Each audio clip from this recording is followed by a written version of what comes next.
perkawinan merupakan panggilan dan jalan ke kudusan. Hal itu kiranya menjadi sebuah alasan kalian untuk menikah, bukan dalam arti wancine romo karena usianya sudah menikah, tetapi lebih dari itu, tadi Pak Hari juga mendasari kita bahwa sebuah keputusan perkawinan merupakan pilihan panggilan dan juga jalan ke kudusan. Pacaran masa formatio sebagai frater itu 9-10 tahun, kalian yang akan menjalani perkawinan seumur hidup dengan mempersiapkan 3 hari ini tampaknya sebenarnya tidak sebanding. Tetapi kemudian saya mengajak kalian semua datang ke tempat ini supaya sungguh-sungguh memanfaatkan waktu yang ada dengan sebaik-baiknya. Meskipun hanya 3 hari, 9 tahun atau 10 tahun kami seperti menjadi frater, tetapi gunakan waktu ini menjadi sungguh-sungguh waktu berharga kalian untuk sungguh mengenal pasangan dan menimbang bahwa orang Jawa bilang, bisa nggak sungguh saya memilih pasanganku untuk membangun rumah tangga ke depan. Harapan kami tentu sebagai fasilitator, kalian berdua yang datang ke tempat ini semakin dimantapkan untuk memasuki jenjang perkawinan yang serius. Tetapi bila mana selama 3 tahun ini kalian juga dalam arti tertentu merasa, wah kok aku belum siap ya, atau malah justru kok pasanganku ketoke ora iso ya dadi suamiku seumur hidup, kami juga tidak dalam arti tertentu memaksakan kalian bebas ya. KPP ini masih dalam arti tertentu sebagai sebuah pelajaran awal. Kalau memang di dalam perjalanan waktu 3 hari ini atau nanti setelah KPP kalian merasa, kok aku rasa ya ternyata sama pasanganku oke, sudah 3 tahun pacaran, tetapi ketika selama 3 hari ini semakin mendalami calon pasanganku, kok rasanya aku kurang punya kecocokan. Jangan ragu-ragu untuk dalam arti tertentu tidak melanjutkan ke jenjang perkawinan. Kami tentu tidak ingin seperti itu. Tetapi sekali lagi, masuk KPP, KPHB ini, katekese persiapan hidup perkawinan, bukan menjadi jaminan nanti kalian kemudian harus untuk menikah. Tidak ada yang mengharuskan kalian. Bahkan nanti setelah KPHB kalian akan bertemu dengan Romo untuk penyelidikan kanonik. Sekali lagi ditanya oleh para imam, tenang ora, kamu mau menjadi suami dan istri seumur hidup. Maka melalui pengantar ini saya menyambut teman-teman yang akan bersama-sama mempersiapkan perkawinan dengan baik. Jangan sia-siakan sekali lagi waktu 3 hari ini. Kalian sudah berjuang untuk mengatur waktu. Ada yang cuti, ada yang datang dari luar kota demi mengikuti KPHB ini. Nah, jangan sia-siakan waktu, dan termasuk juga kalian melihat ya, panjenengan semua melihat yang datang ini adalah pasutri-pasutri yang sudah merasakan ya hidup rumah tangga dan ingin berbagi dengan kalian. Mereka saja datang untuk kalian ya. Maka dari itu Romo dalam hal ini saya ingin mengajak kalian dengan sungguh-sungguh menggunakan waktu yang ada. Demi apa? Bukan demi kami ya. Kami di sini tidak dibayar ya, tetapi kami datang untuk sesama kami, untuk saudara-saudari yang ini siapa? Ya kalian, panjenengan semua yang akan menikah. Saya tidak ingin kemudian nanti setelah menikah buru-buru datang ke tempat saya untuk memajukan pembatalan. Wah, itu berarti KPHB-nya ya. Saya Romo Paroki di Sedanwo dan juga Ketua Komisi Keluarga Kevikepan Semarang. Maka saya berharap teman-teman sungguh bisa belajar, bisa mempersiapkan hati, tidak hanya secara intelektual, tetapi ayo mengasah rasa, ya, mengasah rasa supaya sungguh materi-materi ini semua bisa dipelajari. Ya, besok ulangan dapat 100 gampang. Tetapi yang penting malah justru bagaimana kita mendekatkan hati dengan calon pasangan kita. Isopora, aku hidup di dalam perkawinan Katolik yang suci. Terima kasih juga atas kehadiran para fasilitator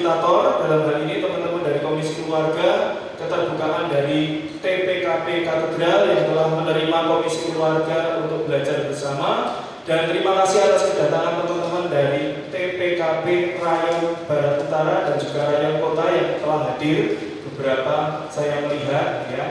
Nah, ini menjadi sebuah dukungan mereka semua yang telah senior, Pak Sutri pasangan suami istri senior akan bersama-sama kalian untuk menjadi fasilitator. Fasilitator, sekali lagi aktornya di sini bukan kami, bukan Romo, bukan pengajar, tidak. Aktor aktrisnya di KPHB ini ya kalian berdua masing-masing 10 pasang. Demikian pengantar saya, teman-teman. Sekali lagi selamat berdinamika selama 3 hari ini. Sungguh, marilah kita memberikan hati kita, intensi kita untuk sekali lagi membuat fondasi yang kuat demi rumah tangga kita yang baik seumur hidup yang kita akan bangun. Tuhan memberkati. Terima kasih, Bapak Ivan. Teman-teman semua, kita akan langsung masuk ke sesi 1, yaitu perkawinan, panggilan, dan jalan kekudusan. Sesi ini akan saya bawakan dan saya ditemani dengan pasangan saya. Silakan saya kenalkan. Terima kasih. Ya, pasangan saya sudah ditemani anak saya duduk di belakang. Ya, tapi bukan capas, dia hanya ikut step ya. Gitu. Baik ya. Nah, saya Pak Sutri Hari-Hari, nama pasangan saya Yohanes Hadi Pranonto, pasangan saya Ari Andriati. Usia perkawin kami 29 tahun, ya, tepatnya kami menikah Januari 94 ya. Ya, saya pendidikan di Seminari Medan, kemudian sempat di Indonesia NSF hampir 1 tahun. Kemudian lanjutkan pendidikan di Akademi Pariwisata. Pekerjaan pertama saya di kapal pesiar di luar negeri lain. Kemudian bekerja di industri perhotelan dari tahun 93 sampai 2010. Ya, Narsantika Cirebon, Ciputra Semarang, dan di Semarang. Dan sekarang saya bekerja di perusahaan swasta di distributor granit. Ya, tukang hotel, jualan granit, suruh ngasih KPP itu kita jualan percaya gitu ya. Betul orang meyakinkan gitu. Ya, oke, baik. Nah, pelayanan yang kami lakukan, saya Prodi Paroki, tenaga lingkungan, juga tim pastoral keluarga di Komisi Keluarga Kehidupan. Pasangan saya ini juga aktif di lingkungan, di paramenta, juga ngurusi perkumpulan Santa Maria itu, Matian itu ya, urusan Rahmati. Saya sudah orang hidup.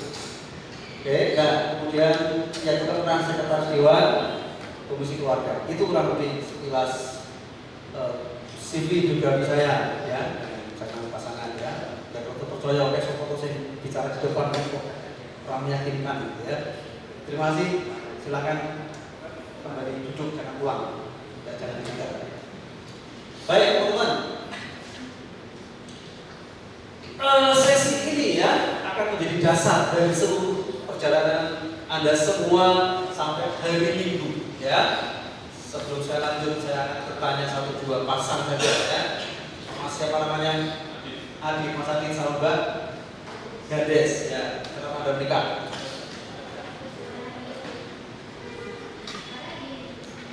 Kata ingin hidup berdua gitu ya. Mas Adi, teman dengan oke, karena hanya hidup berkeluarga. Oke. Satu lagi ya. Saya apa soal ini? Sedihnya sama Mbak Claudia. Tujuan Anda menikah apa sih? Ingin bentuk keluarga baru, Mbak Claudia dan Claudia ya. Mbak Claudia, mau apa?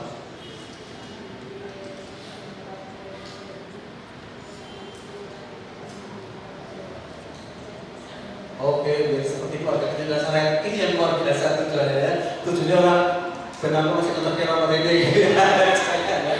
Kenapa nikah? Benar orang masih bayar orang nyuci, orang masih masak itu aku bayar ya. Kalau sederhana ya. Kalau masih nyuci, masih masak, harus pembantu yang cukup ya gitu. Ya. Oke, tapi tujuan yang paling menarik adalah ingin menjadi keluarga Nazaret. Ya. Tapi untuk menjadi keluarga Nazaret itu butuh waktu, butuh proses, dan Anda harus mau diproses ya. Jatuh bangun ya, banyak tantangan kesulitan ya. tetapi memang itu tujuannya ya. Sebelum saya lanjutkan sesi ini, saya akan satu video sebagai ilustrasi aja ya, bahwa kita semua ya memang dipanggil ya oleh Allah untuk hidup dalam perkawinan, tetapi ada tujuan yang lebih besar ya. Dan latar belakangnya adalah ini ya.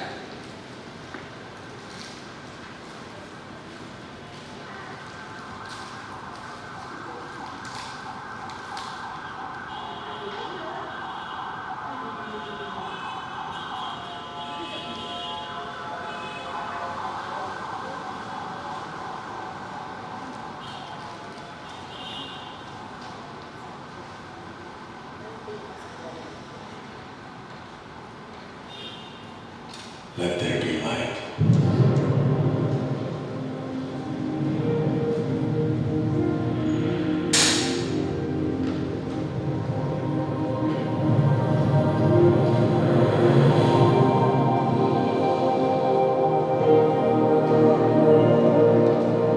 Of every tree in the garden you may freely eat,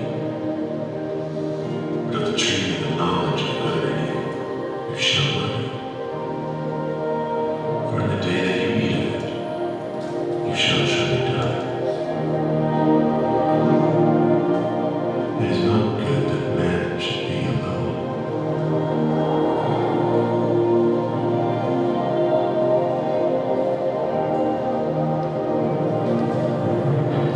Of my bone, flesh of my flesh.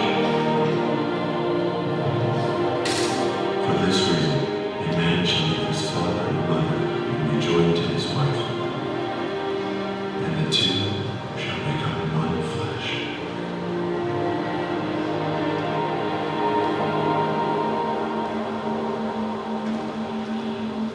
Ya, panggilan sebagaimana kami para imam, para biaran mati memilih panggilan hidup di dalam gereja, tetapi juga rupanya Paus Fransiskus melalui Amoris Laetitia semakin menegaskan bahwa perkawinan juga merupakan sebuah jalan kekudusan. Semua ingin menjadi orang kudus. Ada yang dari Kudus, saya lihat tadi ya, daftar peserta. Ada yang dari Kudus ya? Siapa tadi? Oh iya, bukan dalam arti kudus, kota kudus, tetapi kita semua tentu sebagai orang beriman, harapan kita hidup di dunia ini juga nantinya membawa kita pada kekudusan setelah kita masing-masing dipanggil Tuhan. Dulu saya kira yang akan menjadi kudus itu hanya romo, suster, buder saja. Rupanya tidak. Paus Fransiskus mengatakan perkawinan juga merupakan jalan kekudusan. Ya, jadi jangan berkecil hati bahwa semua panggilan yang ada di dalam gereja merupakan jalan kekudusan. Kuncinya adalah kita bertanggung jawab akan panggilan itu.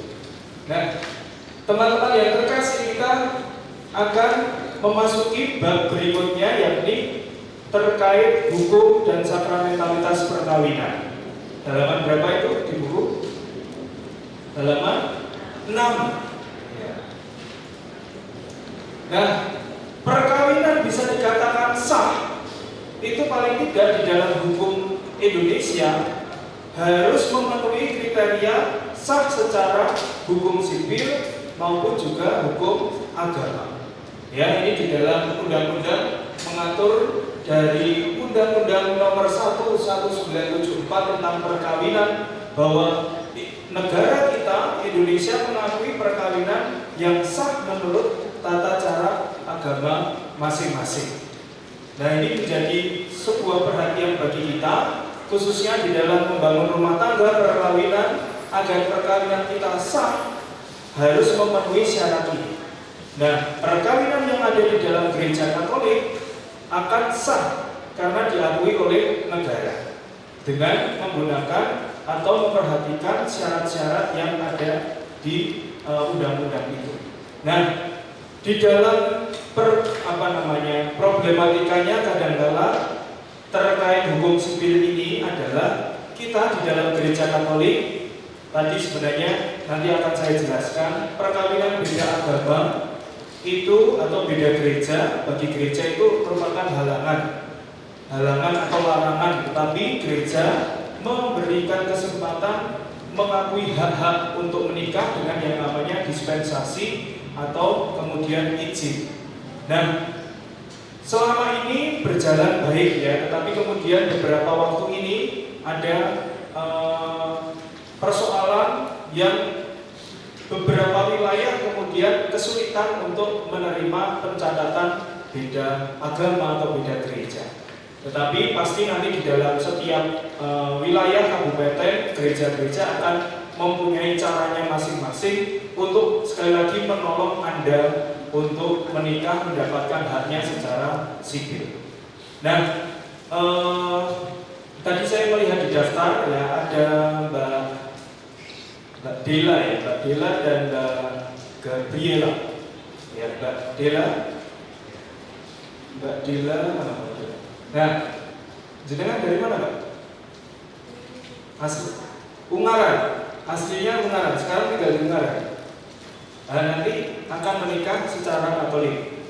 Kemudian rencananya mau menikah beda agama atau mau ikut Katolik. Oh, sudah ketemu ya? Belum. Nantinya akan setelah ini. Ya, nanti harapannya nikah Katolik ya. Oke, baik. Ya, jadi perlu perhatian bersama karena kalau beda agama nanti yang tidak boleh dilupa adalah minta dispensasi. Tetapi kemudian kalau Mbak Dela mau ikut untuk menjadi Katolik berarti kan perkawinan Katolik. Untuk Mbak Gabriela, nah jenengan berasal dari mana? Dari Purwodadi, Gabus ya. Oh, aku 10 tahun nih ngono ya. Niku boleh dhewe. Nanti jenengan mau nikah di mana? Rencana. GKJ Sulur Sali. Ya, nanti kalau perkawinan Katolik sudah kontak dengan Romo Paroki Purwodadi. Romo Iman. Ya, nanti perkawinan Anda namanya nanti perkawinan ekumene. Ya, nanti meskipun di GKJ ada syarat-syarat dan Romo harus datang untuk peneguhan. Oke, baik. Nah, ini menjadi contoh ya. Tadi Mbak Dela dari Islam mau masuk jadi Katolik, akan menikah secara Katolik, tetapi teman kita rupanya ada yang pasangannya Kristen dan akan menikah di GKJ. Betapa baiknya gereja Katolik ya, difasilitasi.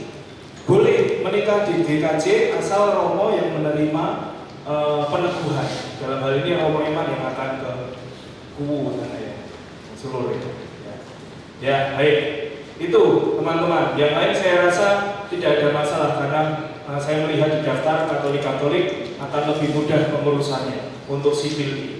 Nah, selain kita mencoba memenuhi syarat secara sipil, nah gereja punya hukumnya sendiri yang namanya hukum kanonik.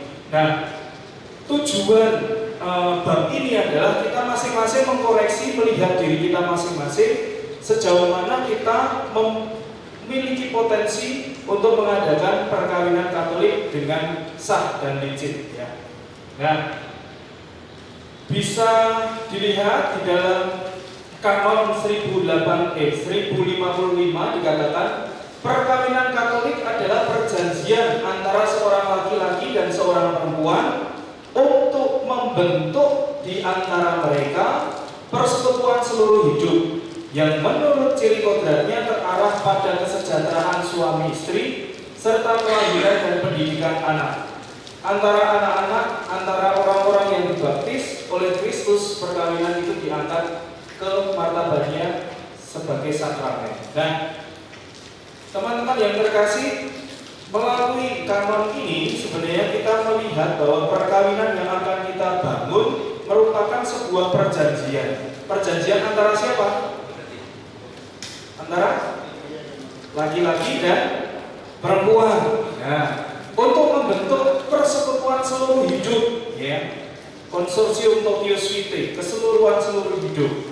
Nah, mengarah kepada kesejahteraan dan juga kelahiran dan pendidikan anak. Bagi pasangan suami istri yang sesama Katolik, diangkat martabatnya menjadi sakramen. Ini poin hukum yang menjadi dasar di dalam perkawinan Katolik. Nah, kalau kita melihat di dalam halaman 6, apa saja tujuan perkawinan Katolik, teman-teman? Sambil dilihat bukunya yang bagus sekali itu. Tujuan perkawinan Katolik yang pertama, kebaikan suami istri atau bonum conjugum, ya. Perkawinan itu pertama-tama bukan untuk saling membahagiakan mertua, ya. Tetapi pertama-tama perkawinan itu untuk membahagiakan Anda berdua, ya. Mungkin dalam hati kecil kalian menikah untuk membahagiakan orang tua, tidak ada salahnya. Tetapi tujuan perkawinan bukan untuk membahagiakan orang tua atau mertua, tetapi untuk membahagiakan pasangan kita, dalam hal ini suami dan istri kita. Yang kedua adalah tujuan untuk terbuka pada keturunan, yakni kelahiran anak. Dan yang berikut adalah pendidikan anak. Nah, teman-teman yang terkasih, ini menjadi sebuah tujuan perkawinan yang perlu kita perhatikan, bahwa perkawinan Katolik diharapkan pertama-tama untuk membahagiakan pasangan satu sama lain, kemudian juga terbuka terhadap kelahiran anak, dan juga tidak boleh dilupa adalah terkait pendidikan anak itu sendiri. Nah, sekarang ini kita juga menyadari bahwa keluarga perlu dibentuk untuk memajukan kebaikan sosial masyarakat kita bersama dengan kelahiran anak-anak kita. Nah, ciri dan sifat perkawinan Katolik tadi yang sebelah kiri tujuan. Cirinya apa? Yang sebelah kanan dibaca yang keras, monogam, ya. Ciri perkawinan Katolik tidak boleh dilupa adalah monogami, bukan poligami dan bukan poliandri, ya. Poligami itu suami punya banyak istri, poliandri satu istri banyak suami. Ya, yang diakui gereja Katolik hanyalah yang monogami antara laki-laki dan perempuan satu pasang. Nah, kemudian ciri yang kedua adalah tak terceraikan. Ya, tak terceraikan, kecuali siapa yang boleh menceraikan perkawinan kita? Siapa yang boleh?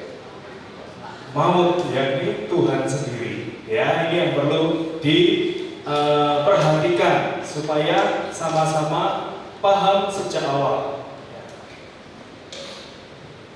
Nah, subjek perkawinan adalah kita semua laki-laki dan perempuan yang sehat secara jasmani dan juga secara rohani. Dan dalam hal ini yang terbebas dari halangan-halangan perkawinan Katolik. Nanti kalian semua, Anda semua akan menikah dan secara 3 kali diumumkan di gereja. Akan menikah A, putra dari ini, dengan B, putri dari ini. Itu 3 kali diumumkan di paroki masing-masing. Supaya apa, Romo? Supaya jemaat, umat tahu bila mana ada halangan, pastilah akan melapor kepada Romo paroki supaya perkawinan itu sah. Ya, itu fungsi dari diumumkannya perkawinan, rencana perkawinan kita. Nah, kira-kira kalau panjenengan semua, Anda semua di dalam ikut perayaan Ekaristi, ya, seringkali kan Anda mendengarkan pengumuman perkawinan yang pertama atau kedua atau ketiga. Barang siapa mengetahui halangan-halangannya, harap melapor kepada Romo paroki. Nah, kira-kira Anda tahu nggak halangan-halangan yang bisa menggagalkan sebuah rencana perkawinan apa saja? Spontan. Tidak usah baca dulu. Ya, apa? Apa? Sudah nikah, ya, sudah nikah duluan. Oke, apalagi? Apa kira-kira? Selalu mendengar kalau misal apa? Saudara-saudara, oke. apalagi menurut Anda halangan-halangan perkawinan? Tadi sudah saya sebut di awal. Beda agama, beda gereja itu juga halangan, ya. Apalagi, ya, untuk itu kita belajar. Ya. Baik, di dalam gereja perlu kita tahu, kita perlu membedakan yang namanya halangan, istilahnya halangan kodrati dan halangan gereja. Nih, halangan kodrati artinya halangan yang berasal dari kodrat. Kodrat itu dari lahir, dari Tuhan, itu seperti itu. Sehingga larangan itu tidak bisa diberi izin maupun dispensasi karena dari sononya, dari Tuhan itu dibuat seperti itu dan tidak bisa untuk menikah. Tetapi ada juga yang namanya halangan gerejani. Ya, halangan gerejani tadi contohnya seperti halangan beda agama, halangan beda gereja. Yang namanya halangan gerejani namanya halangan tetap, tetapi kemudian bisa mendapatkan dispensasi atau izin untuk sahnya perkawinan itu. Ya, jadi paham ya, dua halangan itu perlu dimasukkan benak kita bahwa ada halangan kodrati, ada halangan gerejani. Yang bisa mendapatkan dispensasi atau izin yang halangan gerejani. Sedangkan yang tidak bisa sama sekali mendapatkan izin kodrati. Ya, pinter-pinter. Ya, kita masuk ke halaman 8. Yang termasuk halangan kodrati atau yang dari Tuhan sendiri sehingga menggagalkan atau tidak bisa subjek itu mengadakan sebuah perkawinan, apa saja yang menjadi halangan kodrati. Yang pertama di dalam buku itu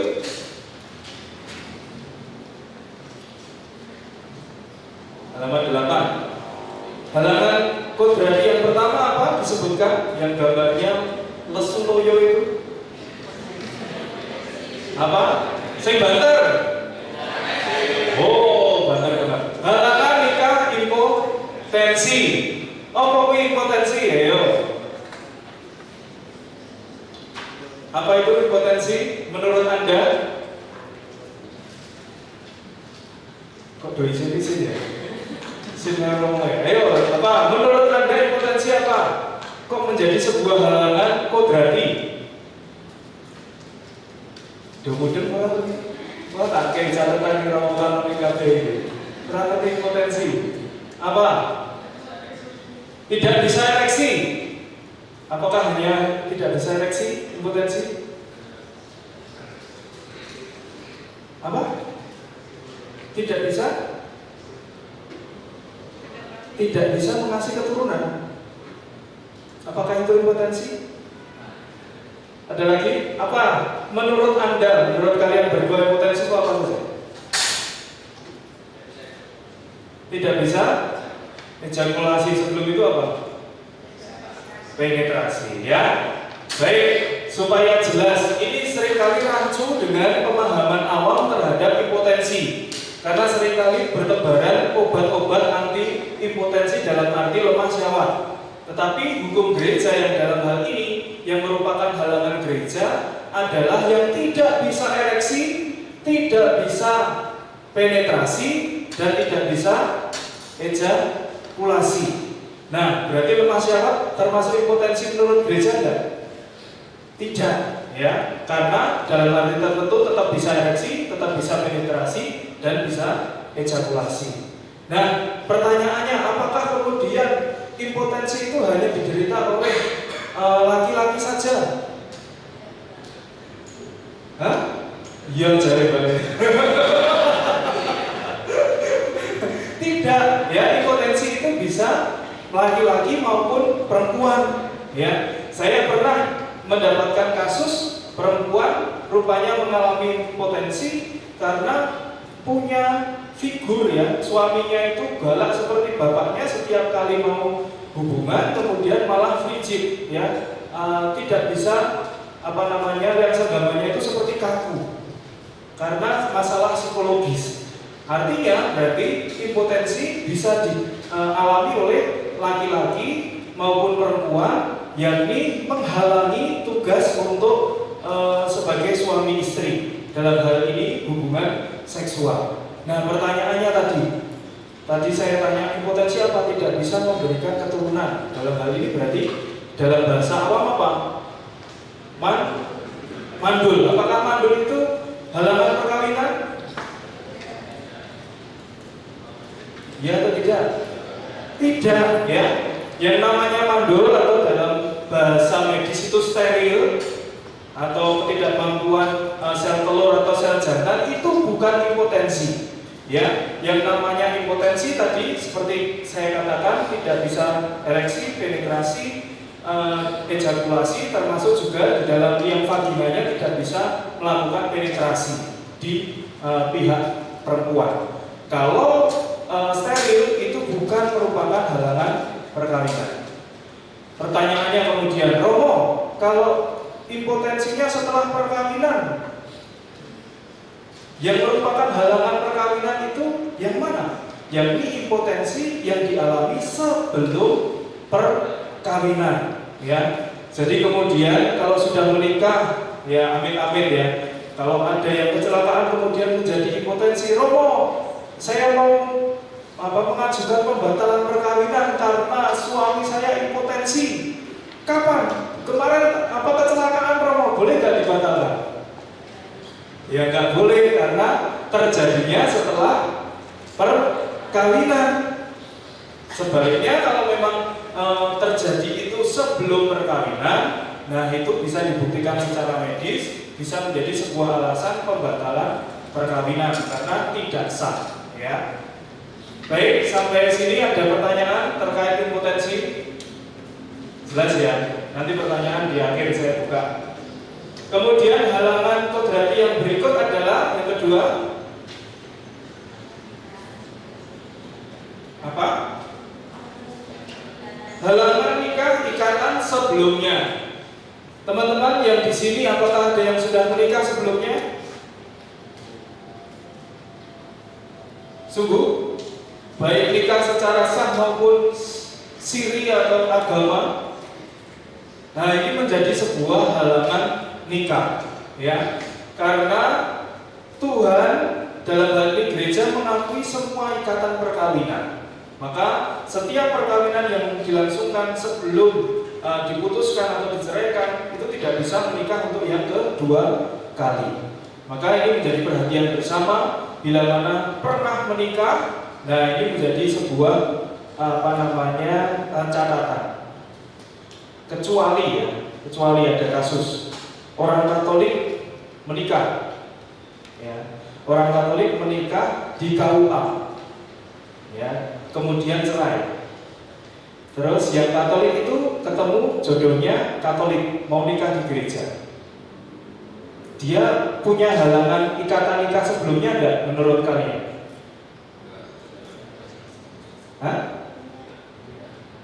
Yang menjawab punya ikatan sebelumnya, halangan nikah sebelumnya, katakan 1, 2, 3. Yang tidak punya, ya 1, 2. Alasannya apa kalau yang tidak punya?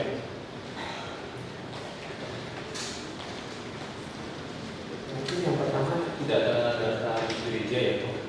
Kalau yang kedua, tadi kan bisa katakan sudah cerai. Ya, mungkin Oke. Nah, pertanyaan saya ubah sekarang. Misalnya ada seorang Kristen, ya. Kristen menikah dengan orang Islam di KUA, ya, perkawinan pertama. Kemudian mereka cerai. Terus yang Kristen itu mau menikah dengan orang Katolik di gereja Katolik, ya, hampir mirip kasusnya yang pertama. Menurut Anda, orang Kristen ini atau orang Katolik ini punya halangan nikah ikatan sebelumnya atau tidak? Tadi kasus pertama kan orang Katolik nikah dengan orang Islam di KUA, cerai. Terus orang Katolik ketemu jodohnya orang Katolik mau nikah yang kedua. Itu mereka terhalang ikatan nikah yang pertama atau tidak? Nah, kasus yang kedua, ada orang Kristen Protestan menikah dengan orang Islam di KUA, terus cerai. Orang Kristen ini mau menikah dengan orang Katolik. Nah, yang kasus kedua ini mereka terhalang ikatan nikah sebelumnya atau tidak? Ya, bingung kan? Ya. Nah, saya tegaskan di sini ya. Gereja ya, kita sebagai orang Katolik wajib untuk menikah di gereja Katolik. Dalam hal ini yang pertama tadi, karena dia orang Katolik menikah di KUA, berarti tidak sah ya. Maka untuk menikah yang kedua, artinya dia tidak punya ikatan nikah yang sebelumnya, hanya kita menuntut adanya surat hitam di atas putih, surat cerai.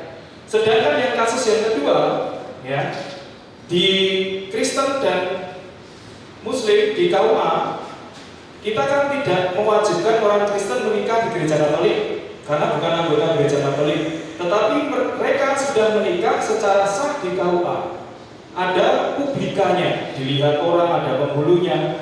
Gereja Katolik melihat perkawinan itu sah, ya. Jadi kemudian kalau mau menikah dengan orang Katolik harus tadi membereskan perkawinan yang sebelum.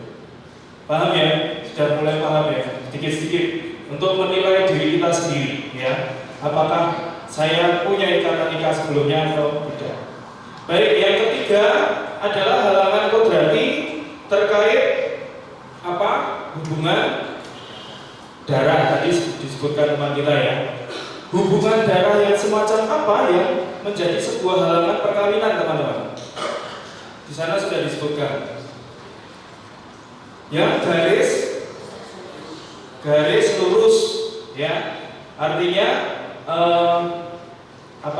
kalau mempunyai hubungan darah garis lurus tingkat manapun itu tidak bisa, karena secara kodrati dan secara genetik kalau di dalam medis itu tidak dalam arti tertentu akan menimbulkan kecacatan, ya. Maka itu merupakan sebuah halangan kodrati yang tidak bisa ditolerir. Baik, itu ada 3 halangan kodrati. Nah, sekarang kita beralih ke halangan yang namanya halangan gerejawi, ya, gerejawi. Tetap halangan, tetapi dalam arti tertentu bisa ditolerir dengan sebuah dispensasi atau izin. Pak Hari. Yang pertama untuk halangan nikah gerejawi yakni usia, ya. Di sana dituntut gereja minimal berapa, teman-teman? 16 untuk laki-laki dan genap 14 untuk yang perempuan. Tapi sekarang ini negara itu menuntut 21 tahun, baik laki-laki maupun perempuan. Maka kalau di bawah itu perlu izin orang tua. Di sini ada yang di bawah 21 tahun? Gak ada ya? Saya waktu di pedalaman Kalimantan banyak sekali ya di bawah 21 tahun. Ya, syukur kalau di sini sudah lolos dari halangan nikah gerejani semua. Yang kedua, halangan nikah gerejani yakni halangan nikah beda agama, yakni disparitas kultus maupun juga nanti halangan beda gereja yang disebut mixta religio. Di sini teman-teman antara bersepuluh ini rupanya ada tadi mau jadi Katolik, tetapi ada satu yang istilahnya beda gereja. Apakah itu halangan? Halangan, ya. Apakah bisa dimintakan dispensasi? Bisa, karena sebuah halangan gerejani, ya, bukan berarti. Paham ya? Ya, Mbak Gabriela, ya, jadi tahu ya. Baik, kemudian untuk halangan berikutnya tabisan suci. Apakah ada di sini mantan romo, mantan uskup? Gak ada. aman berarti. Kalau ada harus minta surat dari paus untuk menikah secara sah. Ada yang mantan suster di sini, teman-teman? Oh, enggak ada ya. Kalau ada itu ada namanya halangan nikah religius. Suku juga harus minta izin dari pemimpin atau tata suci untuk bisa menikah secara sah. Halaman 10. Halangan nikah penculikan. Ada yang di sini diculik oleh pasangan untuk diajak menikah? Tidak ada ya. Di daerah Sumba itu ada tradisi menculik, tapi hanya seremoni saja. Halangan nikah kejahatan, ya. Ada yang mau menikah ini dengan pertama-tama membunuh pasangannya lebih dulu. Nah, itu merupakan halangan juga, ya. Itu ada, itu diatur di dalam hukum. Kemudian ada halangan nikah semenda. Apa itu semenda, teman-teman? Pernah dengar kata semenda? Baru saja ngomong ya. Apa itu semenda? Hubungan kekerabatan karena sebuah perkawinan antara suami dan istri. Ya, misalnya, ya, semenda itu adalah suami dan istri menikah, kemudian sebentar. Hubungan garis lurus menyamping dalam garis menyamping tidak menghalangi. Oh ya, jadi menikah. Karena menikah itu otomatis kan kita punya hubungan kekerabatan dengan ipar-ipar pasangan kita. Sehingga bila mana misalnya suami istri menikah, punya kekerabatan dengan ipar-ipar. Nah, istrinya misalnya meninggal, kemudian tidak serta-merta bisa laki-laki itu mengambil adik dari istrinya. Karena apa? Dia punya hubungan semenda, pernah menikah dengan kakaknya, gitu, yang merupakan istrinya itu. Jadi itu merupakan hubungan semenda, harus mendapatkan surat dispensasi. Terus yang berikut adalah halangan nikah kelayakan publik. Kelayakan publik itu biasanya adalah terkait kasus-kasus konkubinat atau yang kita kenal dengan kumpul kebo, ya, kumpul kebo. Ada yang di sini sudah kumpul kebo sebelumnya? Kumpul kebo dalam arti bukan berhubungan seksual, tetapi lebih pada sudah hidup bersama dan menjadi sebuah batu sandungan di tengah masyarakat. Nah, ini yang menjadi sebuah catatan merupakan halangan kelayakan publik. Terus kemudian halangan yang berikutnya terkait halangan nikah perkalian hukum karena sebuah adopsi, misalnya tadi suami istri menikah, kemudian adopsi anak. Nah, istrinya meninggal, bapaknya itu tidak boleh menikahi anak yang telah diadopsi itu karena perkalian adopsi. Terkait halangan-halangan nikah sampai di situ. Ya, nanti saya beri waktu 10 menit kalau mau ada pertanyaan. Dan berikutnya di halaman 11 terkait kesepakatan nikah. Kalau kita menikah, kita akan mengucapkan sebuah janji nikah, ya. Nah, disitulah kita sebenarnya diundang untuk mengucapkan janji itu secara sungguh-sungguh, penuh dan bebas, sehingga bukan sebuah kata-kata yang diperdengarkan saja, tetapi sungguh dari kedalaman hati kita mengucapkan janji itu dengan verus, plenus dan liber, sungguh-sungguh penuh dan bebas.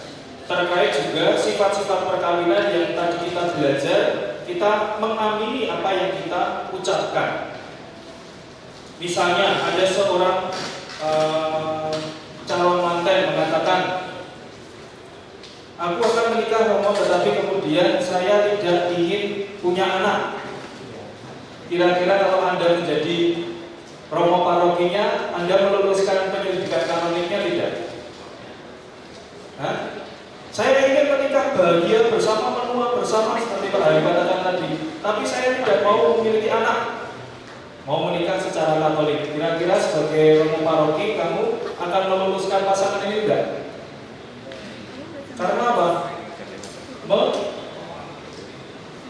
Mengecualikan terkait sifat terbuka terhadap keturunan. Nah, ini ada yang cacat dalam hal ini, tidak penuh-penuh, tidak sungguh-sungguh, tidak penuh, karena ada hal yang dikecualikan.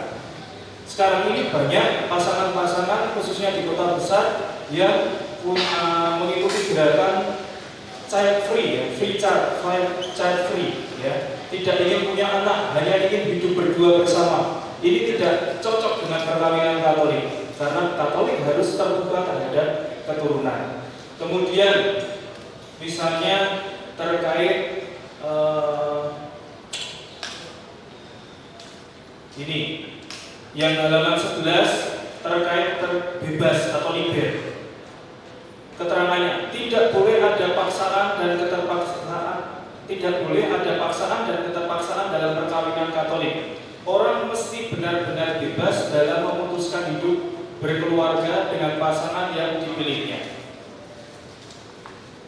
Nah, misalnya ada seseorang yang menikah karena paksaan orang tuanya, ya. Sebenarnya sungguh dia kemudian menikah hanya karena dipaksa dijodohkan orang tuanya. Apakah dia bisa dikatakan memberikan kesepakatan secara bebas? Kok ada bau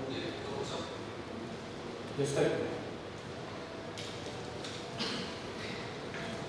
Apakah bisa dikatakan dia akan bebas memberikan kesepakatan nikah kalau dipaksa oleh orang tuanya, teman-teman?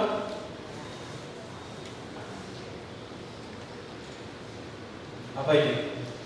Tidak, ya, karena dia tidak mendapatkan kebebasan, kehendak bebas, hanya dipaksa oleh orang tuanya. Nah, ini menjadi sebuah perhatian bersama, khususnya Anda yang mau menikah, jangan sampai apa yang menjadi kesepakatan nikah itu menjadi sebuah paksaan, ya. Baik, teman-teman, untuk checklist tapi juga untuk intermezzo, silakan dibuka ke halaman 12.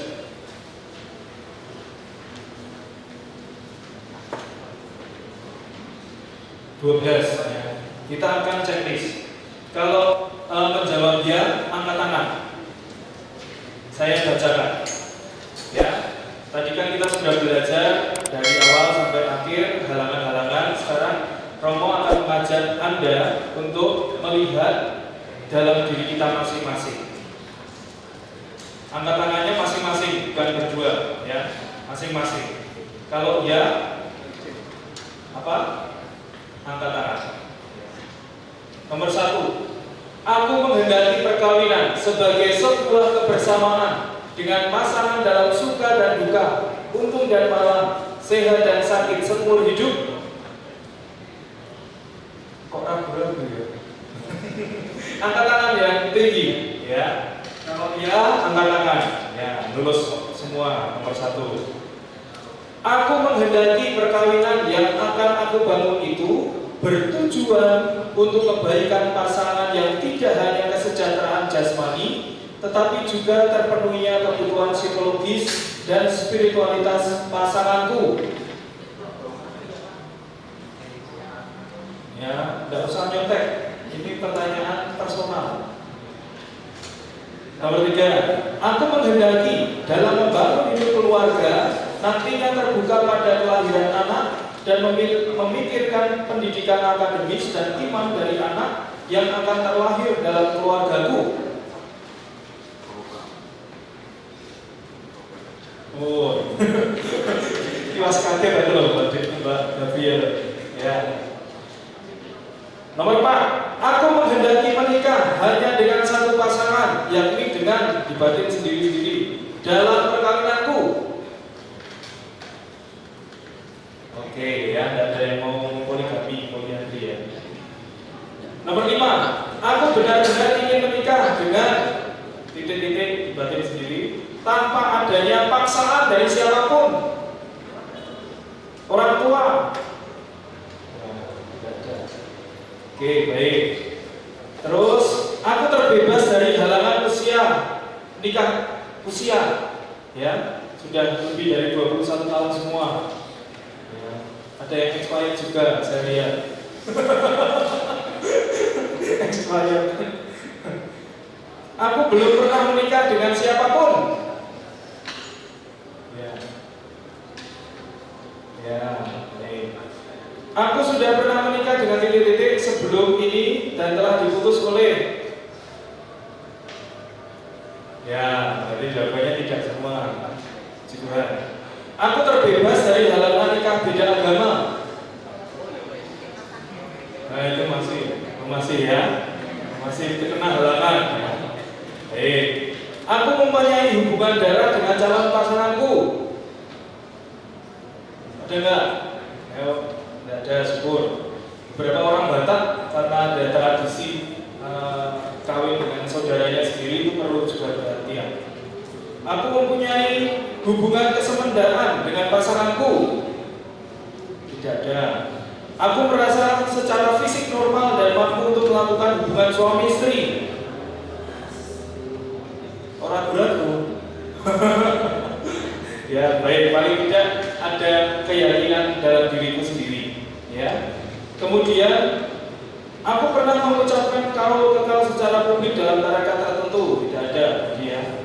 Aku menikah karena ditahan atau diculik. Tidak ada. Aku bebas dari halangan nikah kejahatan. Tidak ada. Aku anak atau saudara adopsi dari pasanganku. Tidak ada. Oke, baik. Nah, sekarang terkait sakramentalitas perkawinan. Menurut Anda, ya teman-teman, yang namanya perkawinan Katolik yang disebut sakramen itu perkawinan yang seperti apa? Perkawinan sakramen. Ya? Katolik dengan Katolik, yang mudahnya seperti itu ya. Saya beri nih. Ya. Katolik dan Katolik sifatnya sakramen ya. Katolik dan Kristen sifatnya juga sakramen. Katolik dan non-baptis non sakramen. Ini adalah nanti konsekuensinya secara hukum ya. Tetapi lebih dari itu yang ingin saya katakan seperti halnya di dalam buku ini, sakramentalitas perkawinan itu terkait bahwa perkawinan yang kita bangun antara suami dan istri dengan pasangan kita bukan perkawinan manusiawi belaka, tetapi sungguh perkawinan itu juga Allah sendiri yang mempersatukan. Janji perkawinan yang kalian akan ucapkan yakni aku di halaman 6 di hadapan imam, para saksi dan hadirin yang hadir di sini, saya A memilih engkau B menjadi suami atau istri saya. Saya berjanji setia kepadamu dalam untung dan malang, di waktu sehat dan sakit. Saya mau mengasihi dan menghormatimu sepanjang hidup saya. Kira-kira itu kata-katanya siapa teman-teman? Yang kalian akan ucapkan dalam perkawinan nanti. Kata-katanya siapa? Yang buat siapa itu? Yang buat rumusan janji nikah itu siapa? Kata-katanya siapa? Itu kata-katanya Tuhan sendiri, ya. Yang dibakukan oleh gereja untuk kesepakatan nikah. Sebagaimana imam di dalam perayaan Ekaristi selalu di dalam konsekrasi menyebut ya, inilah tubuhku yang diserahkan bagimu. Kata-katanya siapa? Tuhan Yesus. Inilah darahku yang kenangkanlah ini untuk mengenangkan daku. Kata-katanya siapa? Tuhan Yesus. Termasuk kata-kata wasiat yang kalian akan katakan itu adalah kata-kata Tuhan sendiri. Konteksnya adalah di dalam perjanjian lama, Tuhan itu mencintai bangsa Israel, ya. Bangsa Israel itu bangsa yang dalam arti tertentu dicintai oleh Allah, tetapi berulang kali melakukan dosa kesalahan. Tetapi Allah tetap setia untuk mencintai bangsa Israel. Jadi untung dan malang, sakit dan sehat itu merupakan sebuah tanda kesetiaan Allah kepada bangsa Israel. Dalam hal itu di dalam perjanjian lama dilihat ada kisah terkait siapa? Hosea dan Gomer. Kalian tahu Hosea dan Gomer? Hosea seorang nabi Allah, ya. Tugasnya apa? Diberi tugas oleh Allah untuk mengambil Gomer. Gomer itu siapa? Kenal nggak? Hah? Yang benar. PSK, ya. Gomer itu PSK, ya. Pinter, kalau namanya sering baca kitab suci ya. Gomer itu dalam arti tertentu bahasa kitab suci perempuan Sunda, atau bahasa teman kita PSK, perempuan pekerja seks komersial. Nah, si Hosea itu nabi Allah, tetapi ditugaskan oleh Allah untuk mengambil Hosea menjadi istri.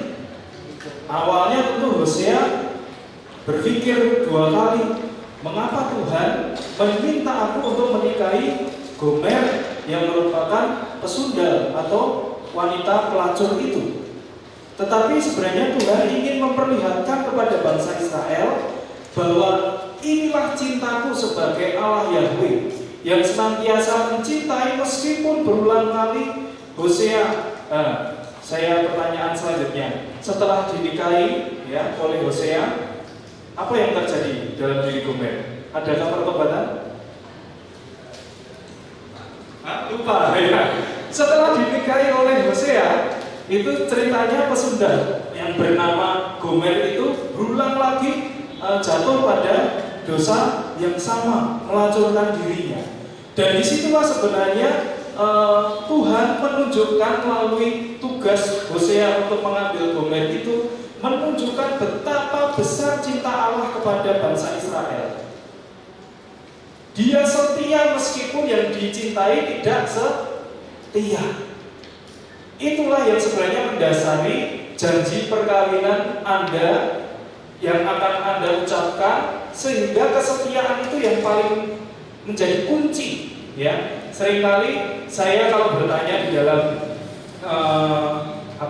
KPHB ini, itu siapa yang buat?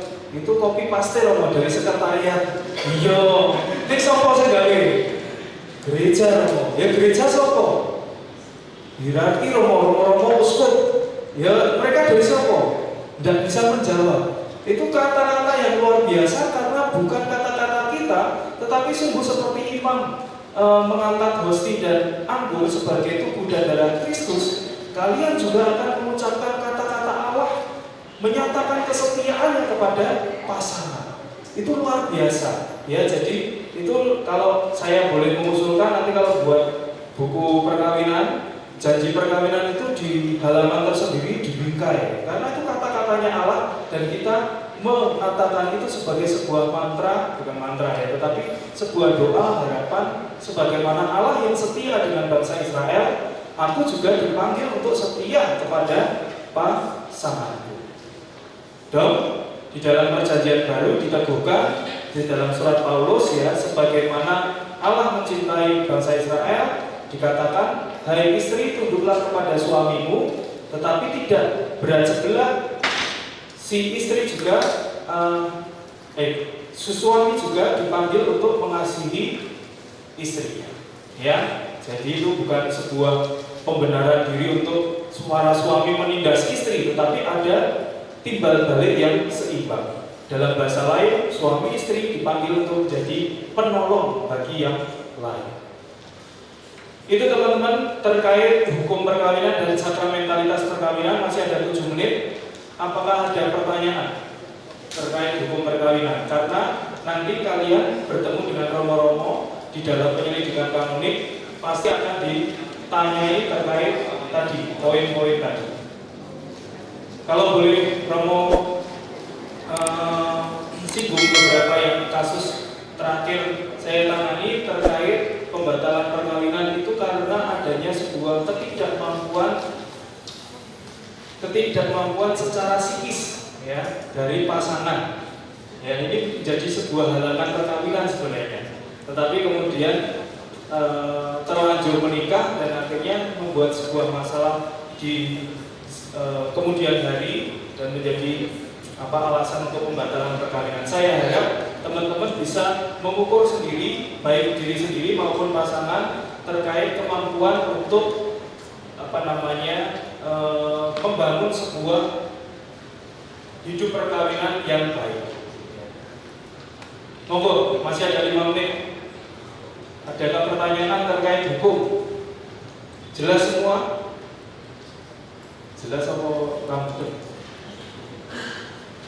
Khususnya yang tadi saya mengingatkan terkait beda gereja mau menikah ini harus ada izin-izin, ya. Terus untuk yang beda agama terkait itu perlu segera melakukan katekumenan supaya bisa segera dibaptis untuk menikah secara Katolik. Tidak ada pertanyaan? Ya baik, kalau tidak ada pertanyaan atau masih bingung, saya masih ada sampai hari Minggu. Kalau ada sesuatu yang mau dikonsultasikan terkait perkawinan, silakan baik kepada fasilitator maupun kepada saya. Terima kasih, itu untuk sesi